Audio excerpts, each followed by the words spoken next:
ഗ്രീഷ്മയ്ക്ക് വധശിക്ഷ പ്രതീക്ഷിച്ചതാണ് എന്ന് കേസ് അന്വേഷിച്ച ഡിവൈഎസ്പി ജോൺസൺ. ഗ്രീഷ്മയെ തള്ളിപ്പറയാൻ ആദ്യഘട്ടത്തിൽ ഷാരോണും ശ്രമിച്ചിട്ടില്ല. വിധി അന്വേഷണ സംഘത്തിന്റെ വിജയമെന്നും ഡിവൈഎസ്പി. പ്രോസിക്യൂഷൻ്റെ എല്ലാ വാദങ്ങളും ബഹുമാനപ്പെട്ട കോടതി അംഗീകരിച്ചാണ്. വധശിക്ഷ തന്നെ മാക്സിമം പണിഷ്മെൻറ്റ് നമ്മൾ പ്രതീക്ഷിച്ച് തന്നെയാണ്. അപൂർവമായ കേസ് തന്നെയാണ് എന്ന് ഉള്ള രീതിയിൽ തന്നെയാണ് പ്രോസിക്യൂഷൻ കോടതിയിൽ വാദം അവതരിപ്പിച്ചിട്ടുള്ളത്. അതുകൊണ്ട് ഇത് പ്രതീക്ഷിച്ചിരുന്നു. കോടതി പ്രത്യേകം അഭിനന്ദിക്കുന്നുണ്ട് അന്വേഷണ സംഘത്തെ. ശാസ്ത്രീയ തെളിവുകളടക്കം ശേഖരിക്കാൻ അന്വേഷണ സംഘത്തിനായെന്ന് കോടതി പ്രത്യേകം എടുത്ത് പറഞ്ഞിട്ടുണ്ട്.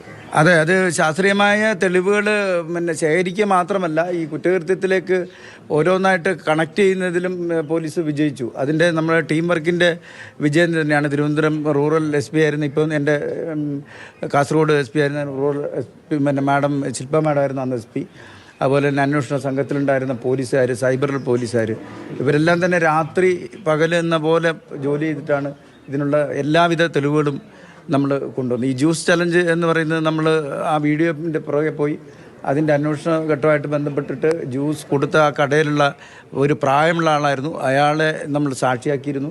അതുപോലെ തന്നെ മറ്റ് ഇതിൻ്റെ സാമ്പിളും മറ്റും കളക്ട് ചെയ്തിരുന്നു. അയാളെ തന്നെ നമ്മൾ കോടതിയിൽ സാക്ഷിയാക്കിയിട്ട് പ്രസൻറ്റ് ചെയ്തിരുന്നു. അന്ന് പറഞ്ഞ അതേ കാര്യങ്ങൾ തന്നെ കോടതിയിൽ ഒരു മാറ്റവും കൂടാതെ അദ്ദേഹം പറയുകയും ചെയ്തു. അതുകൊണ്ട് തന്നെ അതൊക്കെ വ്യക്തമായിട്ട് കോത്തിണക്കാൻ വേണ്ടിയിട്ട് അന്വേഷണ സംഘത്തിന് കഴിഞ്ഞിട്ടുണ്ട്.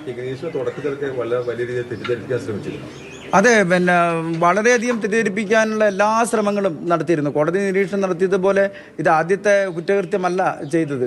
ഇതിനു മുമ്പ് തന്നെ ആസൂത്രിതമായിട്ട് ഈ കുറ്റകൃത്യത്തിലേക്ക് പലതും പരാജയപ്പെട്ടിട്ട് അവസാനം വിജയിച്ച ഒരു കുറ്റകൃത്യമാണ് ഈ കഷായം കൊടുത്ത് കൊല്ലുക എന്നുള്ളത്. അപ്പം എങ്ങനെ പോലീസ് വന്നു കഴിഞ്ഞിട്ടുണ്ട് ചോദ്യം ചെയ്യുമ്പോൾ നേരിടണമെന്നും എങ്ങനെ അന്വേഷണത്തെ വഴിതിരിച്ചു വിടണം എന്നൊക്കെയുള്ള രീതിയിൽ ചിന്തിച്ച് ആലോചിച്ചുറപ്പിച്ച് അതിന് കൂട്ടത്തിലുള്ള ആളുകളെ ഉപയോഗിക്കാൻ വരെ ശ്രമിച്ചിരുന്നു. ഒരു കുടുംബത്തിലൊരു ബന്ധുവായ ഒരു യുവതിയെ ആ രീതിയിൽ തെറ്റിദ്ധരിപ്പിച്ചിട്ട് പോലീസിനോട് പറയണമെന്ന് ചട്ടം കിട്ടിയിരുന്നു. അതുപോലെ തന്നെ ഒരു ഓട്ടോ ഡ്രൈവറെ കൊടുത്തപ്പോഴും അയാൾക്ക് ഇങ്ങനത്തെ അസ്വാസ്ഥ്യം ഉണ്ടായി എന്ന് തെറ്റായി പറഞ്ഞിരുന്നു. അയാൾക്ക് പക്ഷെ കൊടുത്തിട്ടൊന്നുമില്ലായിരുന്നു. അങ്ങനെയുള്ള പല കാര്യങ്ങളും ഗ്രീഷ്മ ചെയ്തിരുന്നു. ഒരു ക്രിമിനൽ ആയിട്ടുള്ളൊരു വ്യക്തി വളരെ പ്ലാൻഡായിട്ട് ഒരു ക്രൈം ചെയ്യുന്ന അതേ ആസൂത്രിതമായിട്ട് തന്നെയാണ് ഈ പെൺകുട്ടി ചെയ്തത്. അതുകൊണ്ട് തന്നെ മുൻകാല പശ്ചാത്തലമില്ല, ക്രിമിനൽ പശ്ചാത്തലമില്ല എന്ന് പറയുന്നത് ഒരു ന്യായീകരണമല്ല എന്നുള്ള കോടതിയുടെ നിരീക്ഷണം വളരെ